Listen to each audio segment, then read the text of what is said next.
Well, thank you everybody for being on the call tonight. And we're really excited to welcome Mr. Ambassador Dan Foote. How are you this evening, sir?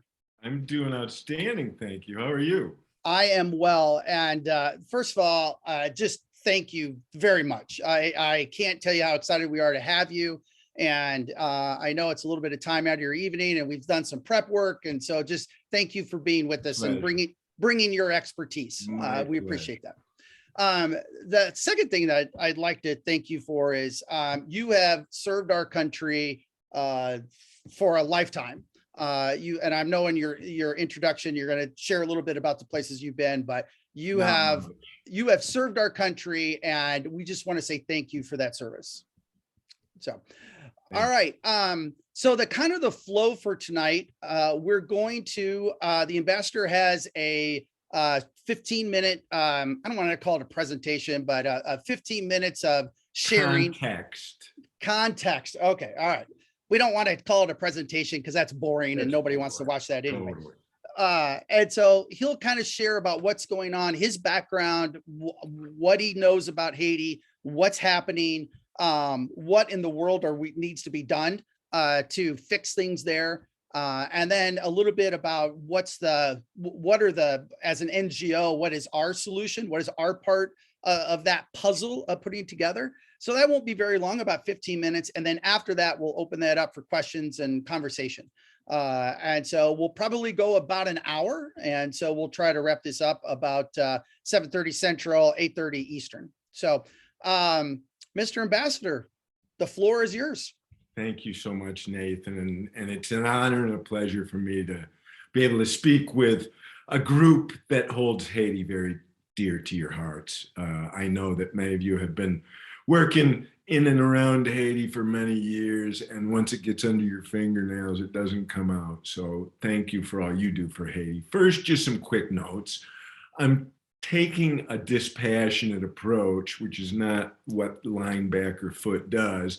And I'll try my best tonight not to rant, but I love Haiti and I'm quite frustrated right now. So I'll ask Christina to pull me back into the huddle if I rage, go off question, or start to get lost here. And the football analogy works well, as that's the source of my failing memory.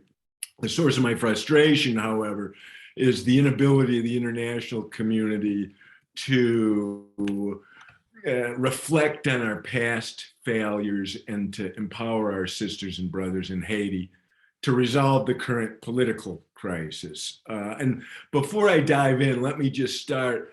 Haiti's facing a number of crises right now, 8, 10, 12, 15. I mean, I'm sure if we sat long enough, we could come up with any number we wanted to. I do not believe that good progress can be made towards resolving any of those crises without a political resolution first, underlining everything. So most of you know I was the U.S. Special Envoy for Haiti. I was assigned just after President Moise's July 7th assassination, and I resigned near the end of September.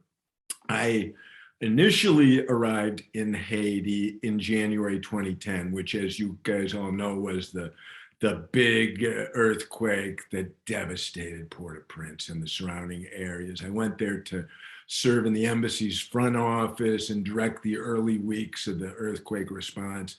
It was unbelievable, as any of you who were there know, and I'll just leave it at that. And I left after several weeks. My family and I returned and lived there when I was the deputy chief of mission from 11 to 12. My son will never forgive me for sending him to 6th grade at the Union School, but he did fine. I was good on the basketball team. But it was pretty bad when we departed. It was not anywhere near as bad as the direct wake of the earthquake, but it was not good. So fast forward 9 years to July 23rd, and my trip down to the president's funeral and onward to the Capitol. I was dumbstruck by the streets, the situation, and the people. I found things exponentially worse, despite 14 billion plus in post-earthquake reconstruction.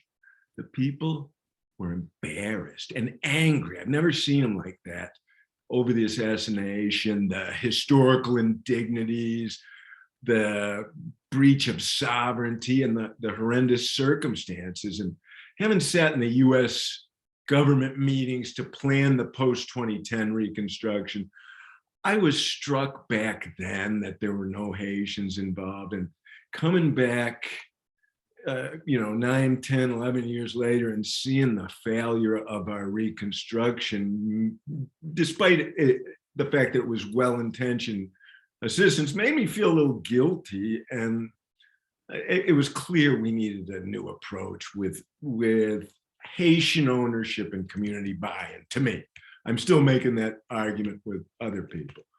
My job description was pretty simple. Figure out how to deliver peace and security to Haiti so that acceptable elections could be held and democracy restored. I set out to listen to as many Haitians, diaspora, and Haiti experts as I could. And my engagements, 1,000 plus, led to not really an epiphany, but a pretty common sense realization. We couldn't repeat the mistakes that the past. We can't just attack instability with a little Band-Aid help for the police and quick elections this time, but because it will just repeat itself. We need to look at the actual causes of instability. And political shenanigans in Haiti are one of the major drivers of instability, as you guys all know. My initial meetings in Haiti made it clear that virtually nobody thought elections could be held under current conditions, citing security and the rampant corruption of the ruling party still governing PHTK as the chief reasons why elections are untenable currently.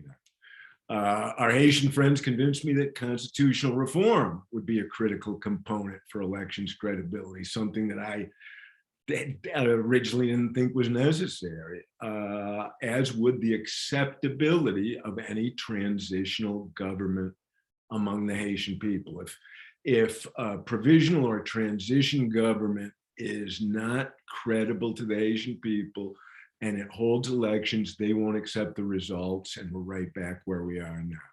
Okay, quick and dirty recap of how we got here. US political and military interventions. In 1915, the last time a Haitian president, Sam, was assassinated in Haiti, we sent the Marine Corps in. The US Marines took over the Haitian Central Bank and all of its government institutions and administered the state of Haiti until 1934. While Haiti made institutional improvements in some areas, there are thousands of allegations of rights abuses and worse during that period. The US backed the dictators, Papa Doc Duvalier and his son Baby Doc, from 1957 to 1986 because they kept Haiti stable and they were anti-communist, despite the fact that they killed tens of thousands with their Tonton Macoute death squad. In 94, we brought Aristide back after he was ousted in a coup from the first democratic elections in Haiti's modern history. And he was ousted in a coup in 91. He returned in 94 with major stability in military intervention of 20,000 US and international troops, a ton of international police assistance, and that became the beginning of the MINUSTA UN peacekeeping mission, which continued on until 2017 or 2015 is when that ended, and there's still the vestiges of that there. We also went back in 2004 when Haiti got very dicey and Aristide was forced out under disputed circumstances. And we went back with another huge military stabilization effort of 25,000 troops. And in 2010, after the earthquake, we did the same thing with 23,000 troops.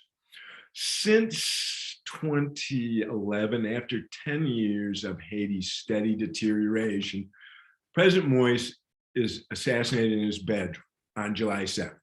The Constitution breaks on the matter of succession because there's no legislature and COVID killed one of the successionists, or whatever you call it.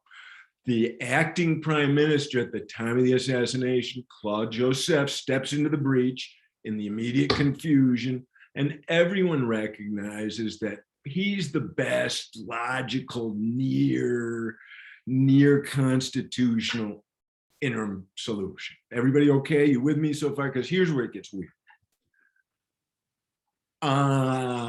11 days later, on July 18th, the US, the UN, and other Western embassies, which we call the core group in Port-au-Prince, release a press statement noting that these donor countries are now going to recognize a new guy, Dr. Ariel Henry, as the de facto prime minister. President Moise had nominated him, but not installed him. And the anointment by press release by the internationals after 10 days of going through Claude Joseph was not well received by the Haitians, seen as a definite infringement on their sovereignty in another area where meddling is not going to help them. So they installed him. Wow. He's from the PHTK, the ruling party of the last 11 years, Presidents Martelly and Moise, whose collective impunity is blamed largely for the country's remarkable slide since 2011. Additionally, allegations of US meddling in the elections of both recent presidents has existed and sapped trust in any potential PHTK-led elections. Almost all Haitians saw this foreign anointment of Ariel Henry as de facto prime minister as the imposition of another international stooge. In the 7 months since that happened, he's delivered little to nothing. And one little thing, numerous calls from Dr. Henry's phone records and purported visits by the assassination's supposed intellectual author to Henry's home point to the de facto prime minister as a clear personal interest in the assassination. He continues to impede the investigation, and he has dismissed any questions about the calls, allegations, or requests to appear before investigators or judges. But yesterday, he was the international darling again in a donors conference for reconstruction in the Southern Claw of Haiti. With President Moise undermining the Constitution by dissolving Parliament, ruling through not holding elections, ruling by decree, and closely aligning his government with the national police with armed gangs, a civil society group emerged called the Commission for a Haitian Solution to the Crisis, the political crisis, also called the Montana Group. This group originally was led by a few handfuls of patriotic citizens committed to the restoration of governance and democracy in Haiti. When I originally took the job, I told a friend that the Haitians would never get a political accord, given my experience and history with them and having watched them try a few times in the past. The Montana Group's work accelerated after the murder as the commission sought a pragmatic solution that aligned as much as possible with the Constitution's sphere. Initially, when I got there, civil society wanted no politicians because they're all corrupt. And politicians wanted no civil society because they don't know how to govern. But I sensed a desperation I'd never seen before, a unity of goals and beliefs that just had never existed there, or I had never noticed it. After my first visit, I returned up here to Washington and I revised my view that a accord, although slim, was a possibility. I went back to Haiti a couple of weeks later, and everyone's positions had amazingly narrowed and come together. Clear ideas for structures and processes were emerging for a provisional entity to improve circumstances and create the conditions for elections and lead the country back to democratic elections. Broad swaths across society had become involved in the dialogue. Countrywide representatives from all sectors, universities, schools, political parties, religious institutions, unions, youth groups, vendors, syndicates of teachers, peasants, farmers, businesses, laborers, you name it. After my second trip, I gained confidence that a true socio-political agreement / reset was possible. On August 30th, hundreds of institutional and individuals signed the Montana Agreement, a historic event for Haiti. This is where the disconnect emerged between me and the ambassador in Haiti, between me and policymakers.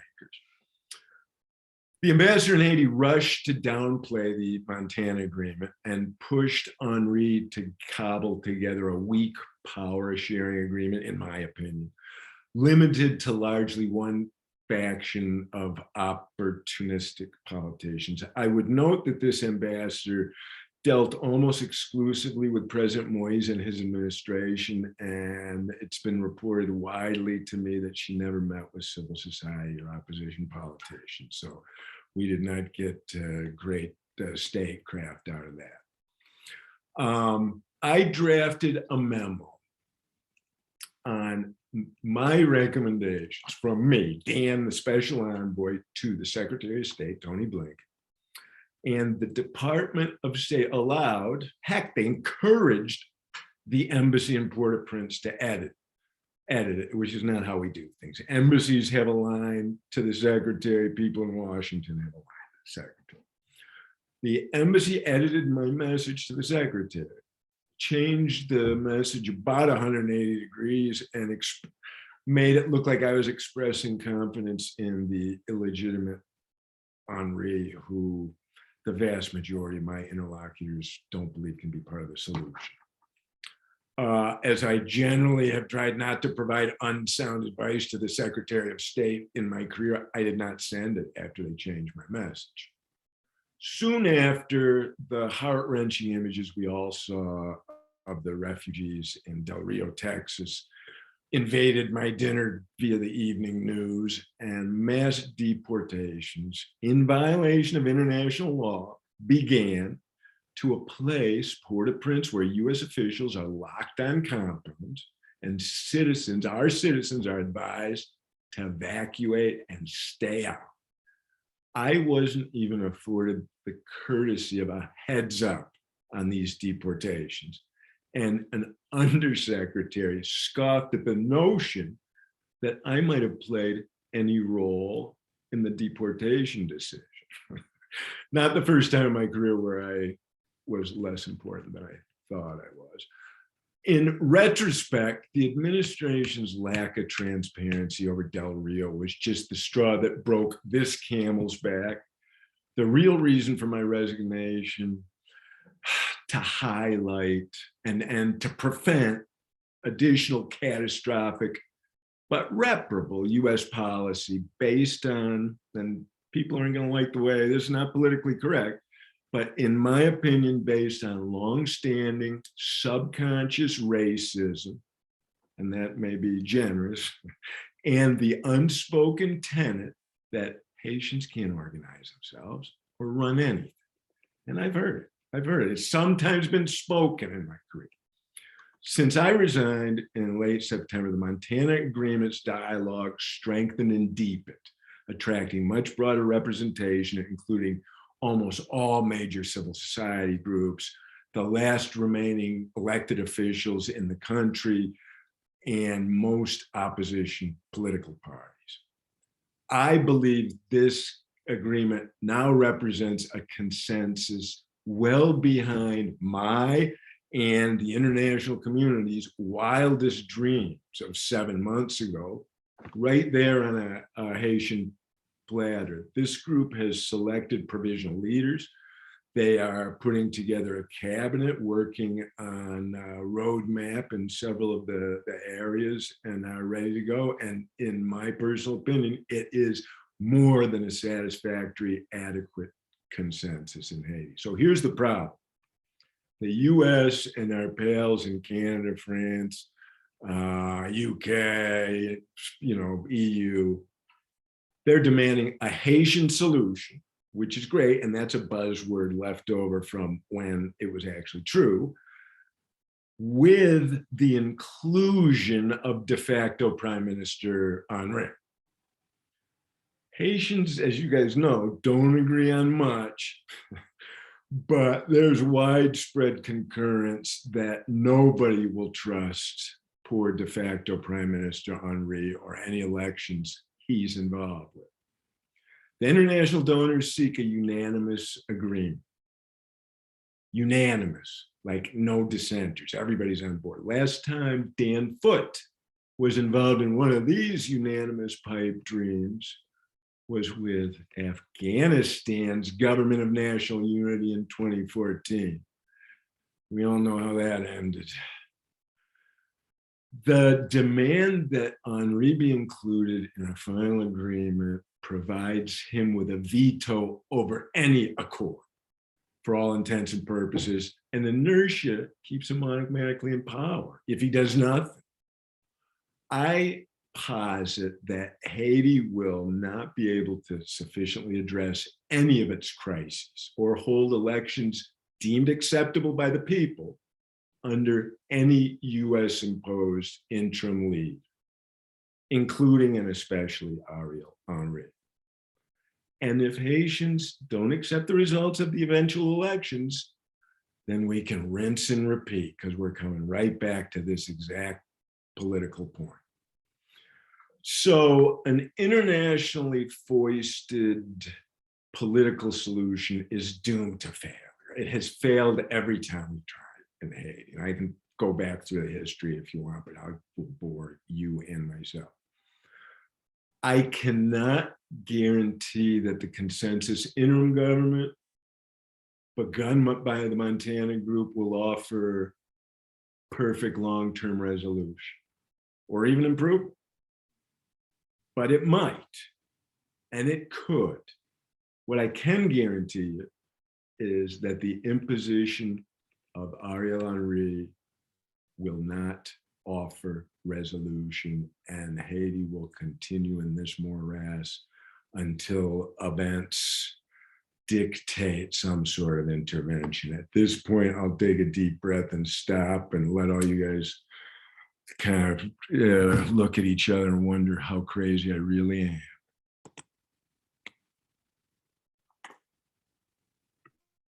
I had to get unmuted there. Wow, that was a lot.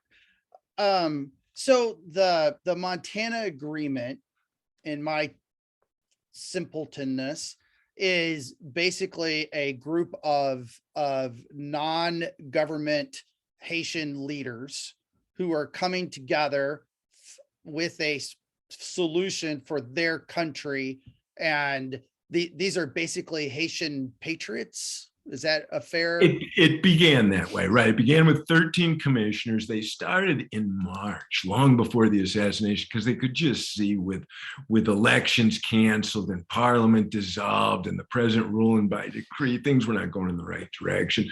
And it includes some of the people who were involved in the transitions from baby Doc Duvalier into democratic elections, and who were involved in the transition from the second Aristide, God knows what you want to call that, putsch, to Rene Préval's democratic election, and the last time Haiti we were optimistic about Haiti.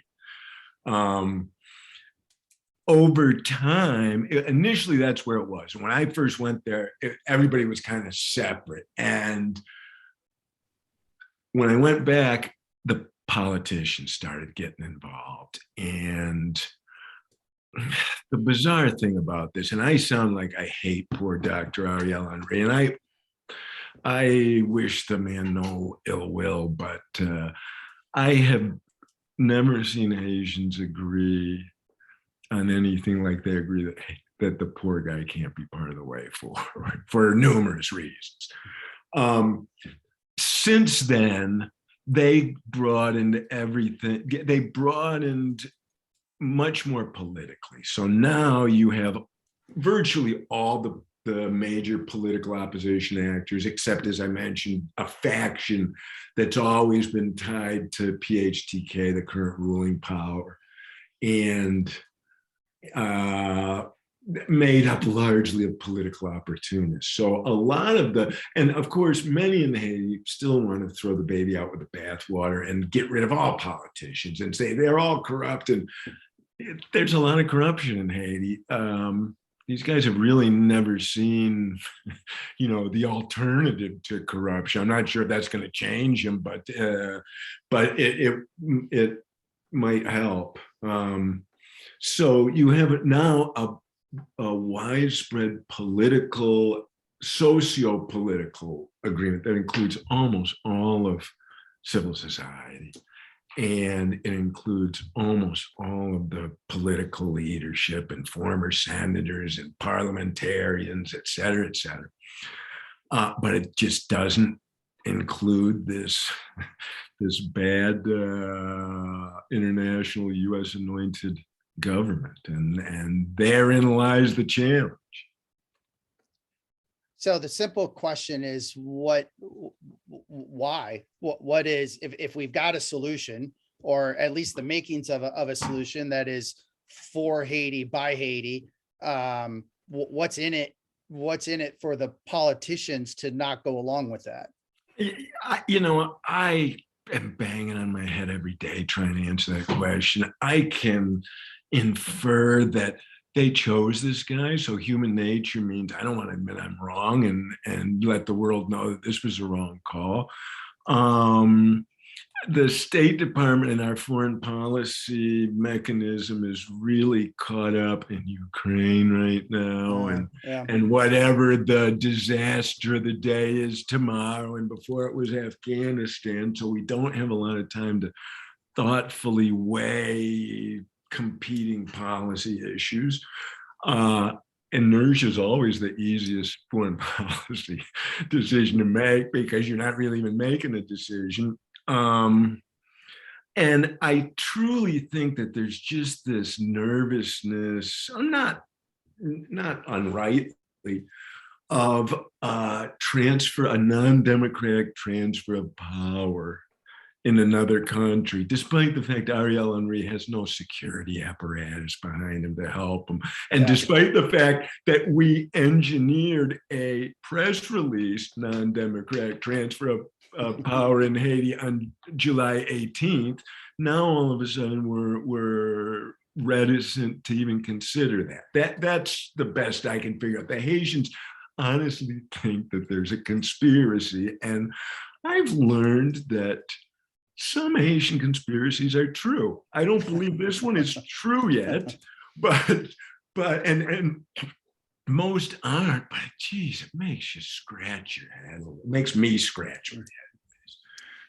So as I look at the lovely faces that are on the call tonight, probably 3/4 of those in attendance tonight are longtime volunteers who have not been able to go. The last time we were able to send one of our volunteer teams to Haiti was September of 2019. And the question on everybody's mind is, when do we get to go back? When do we get to send our volunteers back? So could you give us a definitive date on that so that I could report that? A definitive date you want on that? Yes, yes. And after that, I'm going to tell you what's on Putin's mind. How's that? I'm not going to give you a definitive date, but if Ariel Henry stays in power and moves towards flawed elections, and we will send him some security assistance, which probably won't have any impact for 12 months minimum, I honestly don't see a window of when you guys can go back there, because I think it will continue to erode to such point where it'll likely require an international stability military intervention to fix. That's, yeah, maybe I'm being overly dramatic, but I have never seen Haiti like it is right now. And it makes me extremely nervous.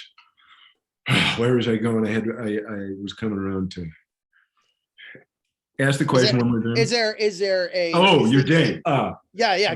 Well, yeah, I asked for a date. So that's CTE. So if the Montana, I'm going to call it the consensus process, because Montana implies that it's just this civil society group, and it's like everybody. It's not like everybody. Let's say 70, 80-ish% of the actors. That's pretty good consensus. If they are empowered, they envision a 24-month transition period and to improve circumstances in limited sectors. They can't focus on everything because they're an interim limited government, to largely improve security and take the country to elections that are acceptable by Haitians. If they get empowered and are able to obtain international support, I think it's possible that people could be going there this year, because there could be security progress made in as little as 6 months with the right equation and starting now.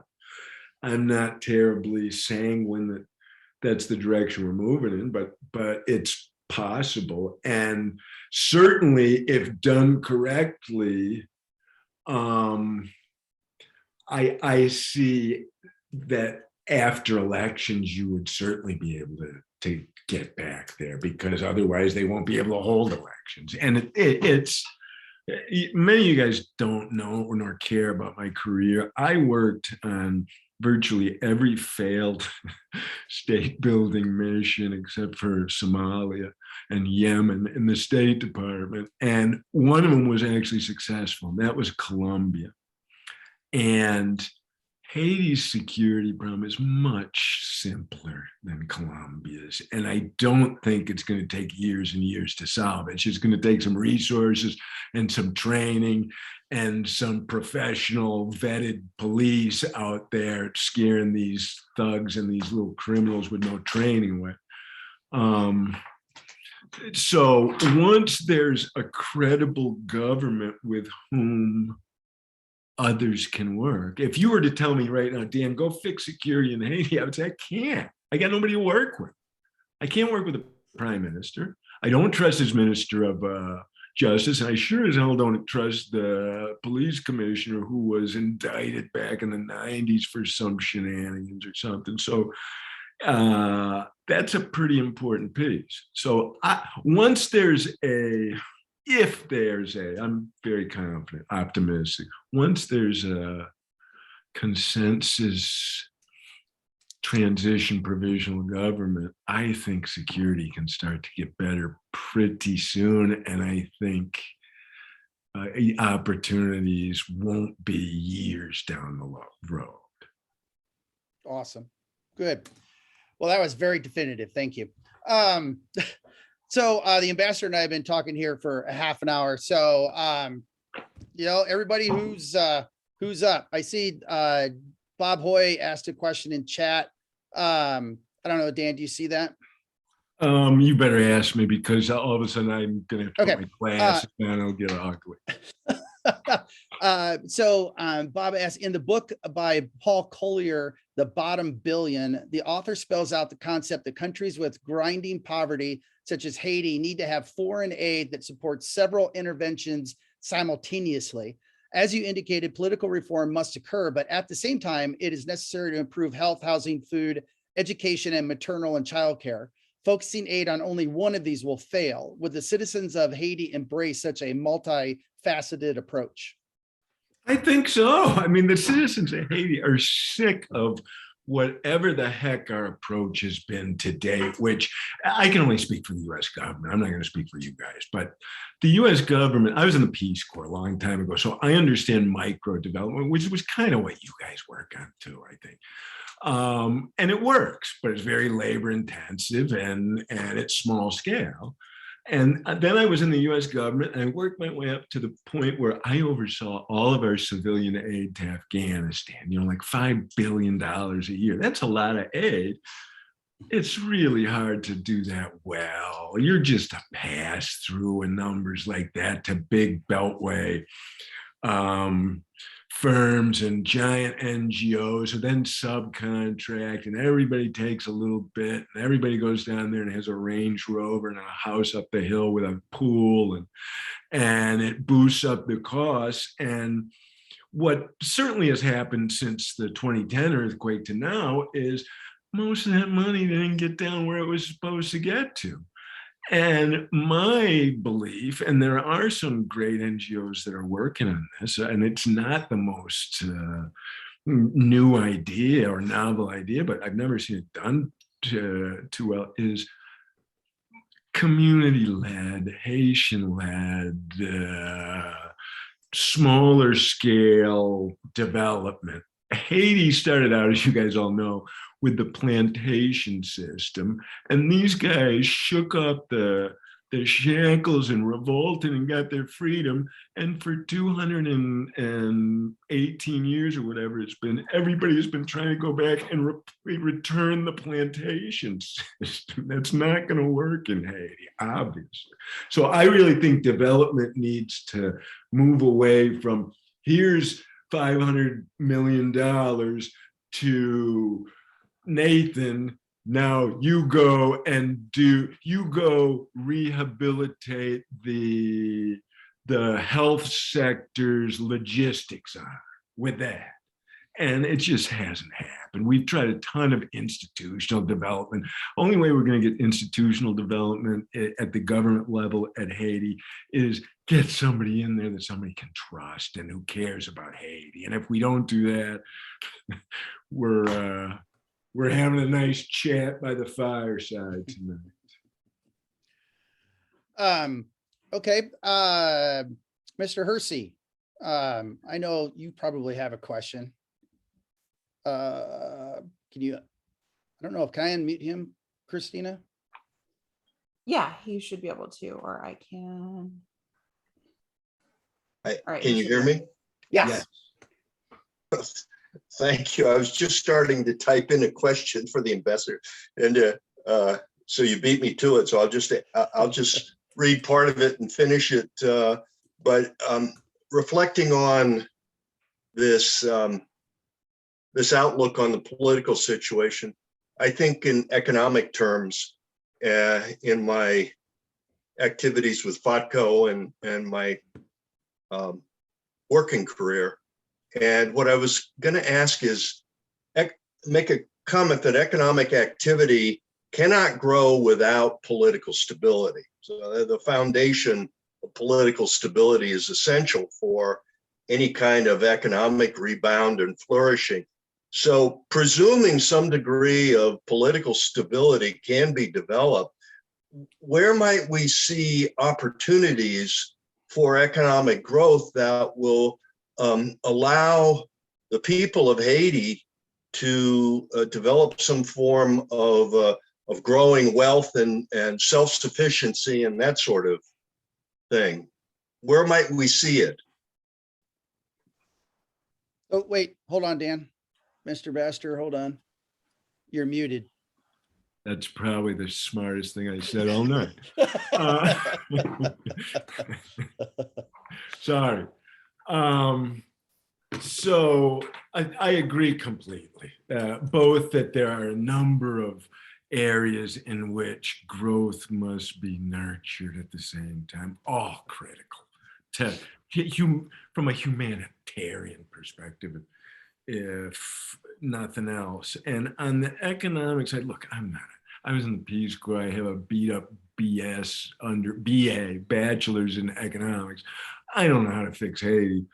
I will tell you that donors' money, I saw what 14 billion going in there did and looked like. It looks like it just washed into the Caribbean to me. To take some of that money and ensure that there's some sort of employment program going on. It would be nice. In Haiti, as you all know, suffers more environmentally than almost any place in the world. And there's long been discussions about reforestation or other environmentally sustainable things for Haiti. And if the internationals and the Haitian government can get together, that would be a wonderful way to provide widespread employment for probably a number of years if someone would pay for that. Okay, so let's see who, Mr. Zamer, are you unmuted? I think so. Go ahead. thank you. For FOTCOH, we are pretty independent of the government. we don't need a lot to operate the way this thing was set up by our founders who are on the call and by the people the stewards that have taken over since then. We operate without the need for anything except basic security. Right.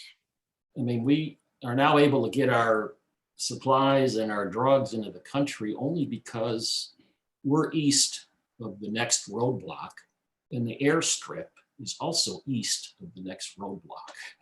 Had it been on the west, we'd have to do You some couldn't get it there. scrambling. Right. So even if let's say we get a political solution, we've heard about the national police being integrated with the gangs and so forth. Can they, maybe you answered this earlier, really, I think you did touch on it, is to, how does the security situation get to a point where, how confident are you that if a political solution is done, the security thing will follow, basically?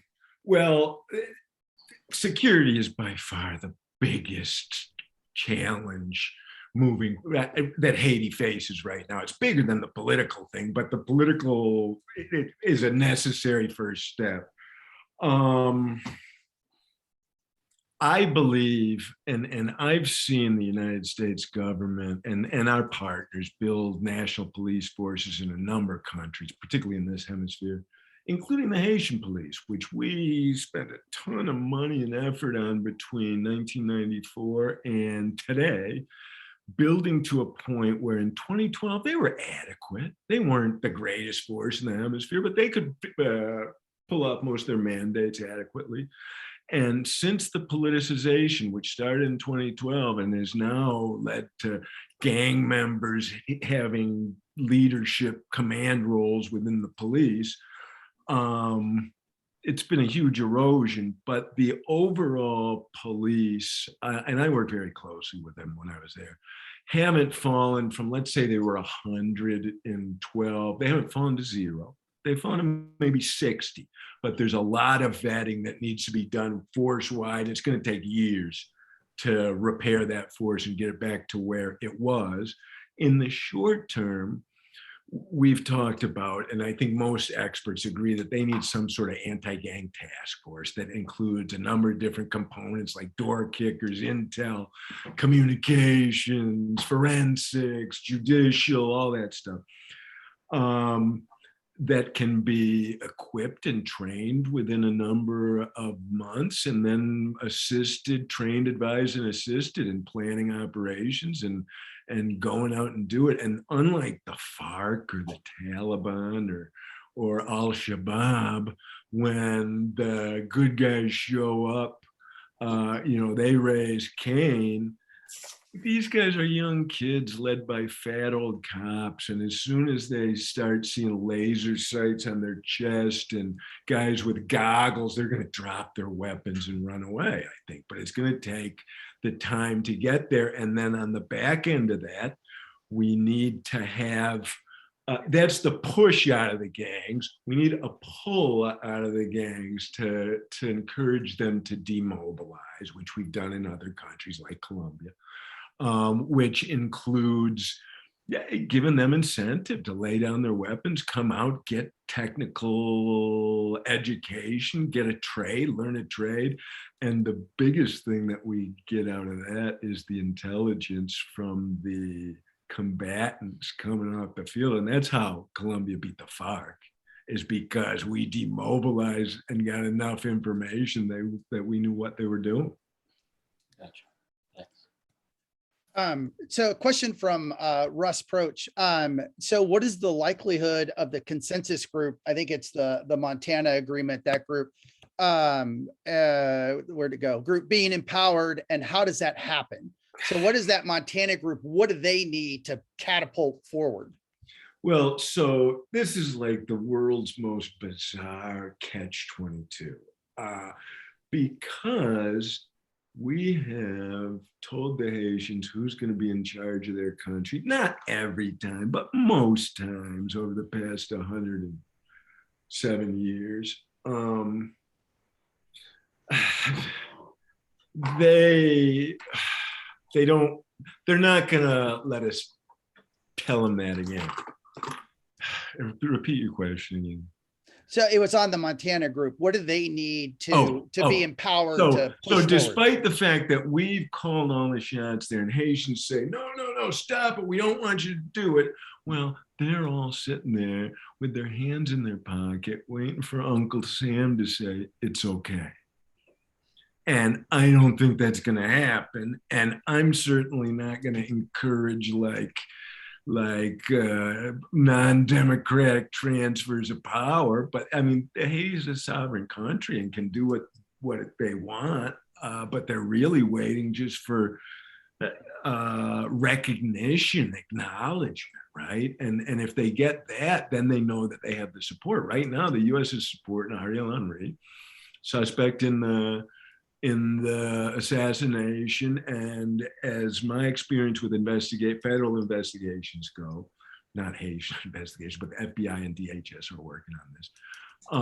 It could be a year, 18 months before anything comes out in that investigation. So we could put an assassin, he could hold elections and elect one of his assassin buddies. And I don't think that's what we want, but that's a direction that we're moving in. So they need international credibility, because otherwise their treasury is decimated, although they've gotten a bunch of money in the last 4 or 5 months from the multilateral banks and lending authorities.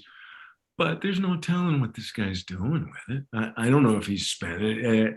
The palace and the presidency doesn't have a good record under the past 10 years of minding public funds. So whoever takes over is going to need international support, just on the security side and on setting the stage for the logistics of elections and printing ballots and moving them around, and the security plan for the elections, all that stuff. Earlier you were talking about corruption and as that being part of Haiti, and they just, at least from the government level, they just don't know any other way to operate. And I live in Illinois, and next to Haiti, we are the kings of corruption, right? There's more, well, there may be a couple other states in the country, but not by much. So we know corruption ourselves. And is there a option? This is a question from Shannon. And she asks, okay, if we know, I'm just going to read it. If you've mentioned a lot of failed U.S. attempts to intervene, especially in Haiti, what is motivating the U.S. to keep trying to do the same thing over and over again? And then on top of that is also insanity would be Einstein's reply to that. So stop knocking your head against the wall.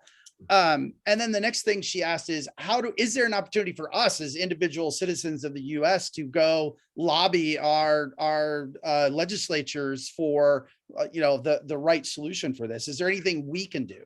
Yeah, I mean, so absolutely, there are things that you can do, like in any civic movement with your government. Our executive branch is a little bit dug in on this foreign policy thing with Ariel Henry, but letters from groups Individuals, but groups are usually stronger, to the president, to the Secretary of State, to the National Security Council, are good. And then on the congressional side, there is actually, well, there's a Congressional Black Caucus, and then there's a Haiti caucus, who are all on our side. They know Haiti and they want the right thing for Haiti, but the more people are pushing for the right thing, the better the chances are that someone will go ahead and make the right decision. Okay, awesome. Okay, who else is out there? Steve Harris. Why do the US, Canada, and allies support unconditionally the PHTK party when they have governed so badly since 2012 and refuse to collaborate with the larger civil society like the Montana Group? I don't know. It boggles my mind. Path of least resistance, maybe. So I was there. I'm partly guilty. I was there when Martelly, during his first year in office, and he was playing ball with us. I was the deputy in the embassy, so I dealt a lot with him and his prime ministers, and they were doing largely what we asked, and they were still new, and there was some optimism, and then it started going sideways. And I think it took us a while to realize it was going sideways, which is normal in diplomacy. And then the elections were a little fraught. The Moise elections, a little being an understatement. And the Moise thing, it just went from like, at least the Martelly administration had the guise of like being a democracy. Moise just started ruling by decree and using the gangs as his security forces and dissolving parliament, and things were not going in the right direction. So I guess at the beginning, they were all we knew. So the last ambassador only knew PHTK in Haiti. I went back there this summer, and I know Tech Calais, because that's what they were called when I was there, the TK part of it. But all the other political actors are the same there. So I don't understand why we got so, I think if you've had a number of ambassadors have dealt mainly with one party and one group of elites, all of a sudden we don't have the relationships to go and deal with the other people, which fortunately I have because I was there before. And I got there and I was like, you got, not only is it the same bad issues, but it's the same bad actors down there. You know, with Haiti starting, well, going all the way back into the 1700s, but in our current times, you know, we had the earthquake in 2010. We had hundreds of millions of dollars flow into the country. Where it went, nobody knows. You know, global NGOs, whatever. And then, you know, we have earthquakes, and then we have hurricanes, and we have political unrest, and we have gangs, and we have, you know, we haven't talked about COVID, and, you know, Haiti didn't have testing locations anyway. So who knows how. Well, they did, though. There's just no political will. Ariel Henry has done nothing, and the US government has done nothing. That was one of my biggest focuses. I'm not going to say foci in public. I guess I just did. One of my biggest focuses when I got there was COVID, because the people need a reason to trust the government. And without that, there's no, you know, you're not going to, no, why have elections? They don't trust the government. And we gave them, initially, COVAX gave them $500,000. And after like 2 months, they had to turn 390,000 back because they weren't giving them out because there was no money to distribute them. There's an NGO, an excellent NGO that was working down there with Bill Pape at Geskio in doing them, but they ran out of money. So I'll tell you what, we determined that with, I think, $58 million, this was before inflation, we could vaccinate 80% of Haiti's population in a year. But that ain't cheap, $58 million. No. And security ain't good. Security gets better, it gets a lot cheaper. So I guess my question is it's just one thing after another, after another, after another, after another, after another. And pretty soon you just throw up your hands and say, it's too big. It's too much. But we face the same thing here. If you think about it, you got a snowstorm rolling through and an ice storm and a hurricane and we face the same thing, but we have national, state, and municipal level people who can provide some services. They have nothing over there.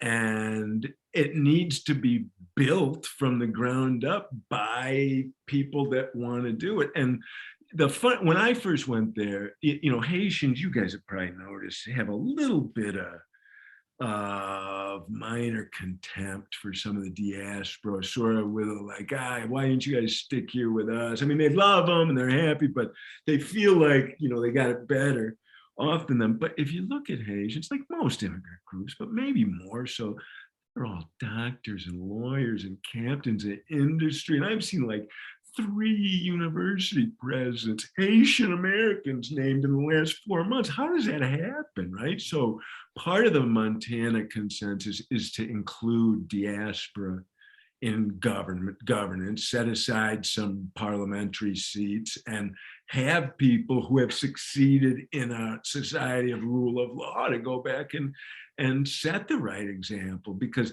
all Haitians have seen, anybody who's alive today has only seen bad actors come in and steal and rob off the backs of the poorest people that we know. Yeah. So, all right, well, we're wrapping up on 7:30. And so before we end, and we want to be respectful of your time, we are, as an organization, we are a primary healthcare organization. We provide primary healthcare services to thousands of Haitians in a small little geographic area in and around Jacmel and the surrounding areas. Right. We have our total budget for last year was right around $700,000. So we are a small organization in a big pond. But that's a lot of money in a community. What can we do? What is our part? What do we do? That's a lot of money in a community. Like I told you, I was in the Peace Corps and I made enormous changes with $25,000. If you're there and you have people that help you, it takes the buy-in. So you guys are doing the right thing. The problem is you can't get on the ground right now. And I'm sure you got some Haitians down there that you work with, right? Fortunately. Yep. But we got to get things open, not just for you, but for Haiti's a gorgeous place and it needs tourism money and visitors as much as anything else. So we do have to get it open. But continue to do what you do. I mean, healthcare is critical in Haiti. Fortunately, PEPFAR created some systems that work okay and can serve this COVID thing if used correctly. But if we fall back on the same old tired solutions that don't work, it won't happen. And I'm glad to see you involved in healthcare, because that and education are critical to moving forward. If we can't take care of those, it's really become this bizarre Maslow's pyramid redux here, and some of the basic human needs aren't being met in Haiti, and that's hard to fathom, particularly when I was there in 2012 and most basic needs were getting met. There was a lot of poverty, but now there are a number of basic needs that aren't being met. Yeah. Well, okay. Well, thank you, Mr. Ambassador, for being with us. It has been awesome to have you, and hoping to clear up and thank you for the exact date when we could go back. That's very helpful. And before we wrap up tonight, just a couple of things.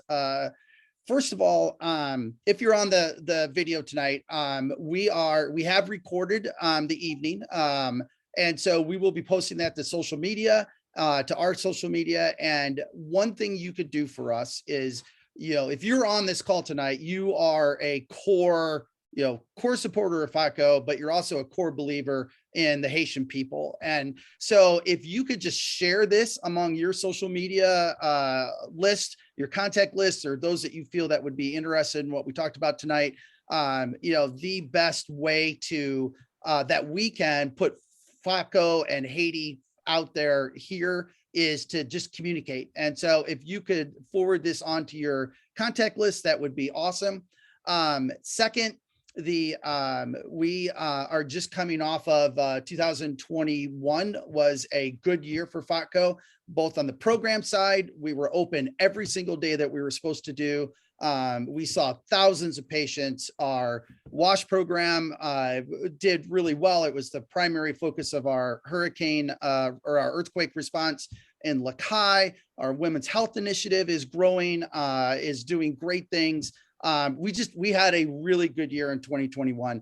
As we go into 22, we're expecting greater things, and your continued support it's the only way we can continue to do what we're doing, and the ability for us to continue to impact the Haitian people. So thank you for all of that. And then this Insider series, this is our way, one of our primary ways to connect with you. We can't go to Haiti, but we can connect as community. And so we have these once a quarter. And we started, Christina and I were planning this out in fourth quarter 2021. And we were kind of looking at who are we going to have, what are our sessions going to be? And we decided to just dream big and like, what is the single biggest, most amazing person we could have on our Insider series? And we came up with the ambassador. And that's and the best you could do. That's it. You are the top. You're our top gun, Mr. Ambassador. Wow. And so we set the stage high, but we still have some great episodes later this year, and we're going to be talking to some of our partners, so you get a better sense of some of the things that we're doing on the ground. And so we'll get that information out to you. So be looking out for that. So that's all I've got, Mr. Ambassador. Again, thank you for being with us. Thank you to everybody, and keep up the great work for Haiti, folks. Thank you. All right, we will.